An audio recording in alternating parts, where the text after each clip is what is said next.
Ayan guys, ako magluluto ng bilo-bilo. Yan, pakulo muna natin guys yung ating gata.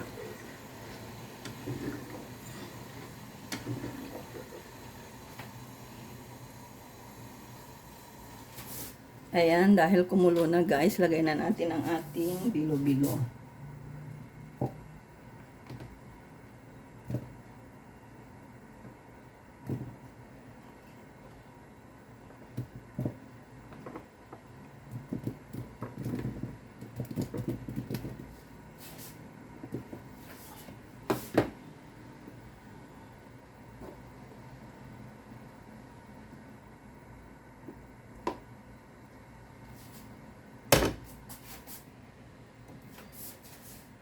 Antayin lang natin maluto ng kahit half cook din. Ilagay na natin ang ating mga ingredients.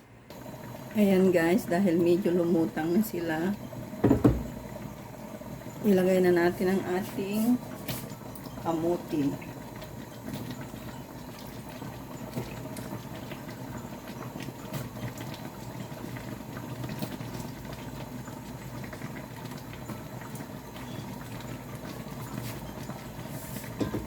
Yan yung ating sweet potato at ito naman ang ating kamuting kahoy guys.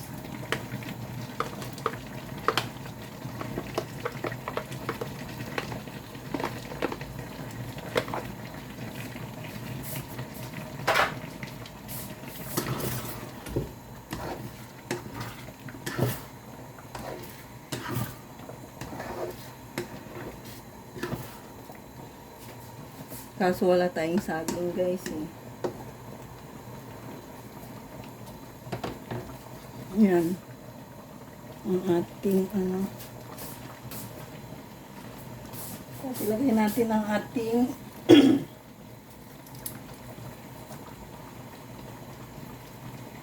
sago.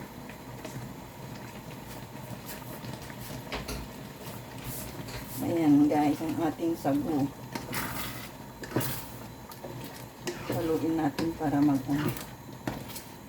magkalat yung sago.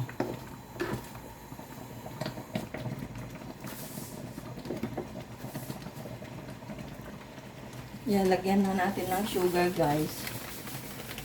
Sugar para may lasa.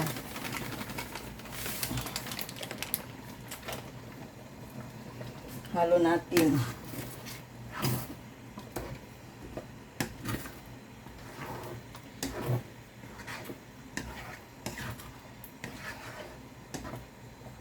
Yan. Ayan na guys ang ating bilo-bilo. Yan, masarap yan.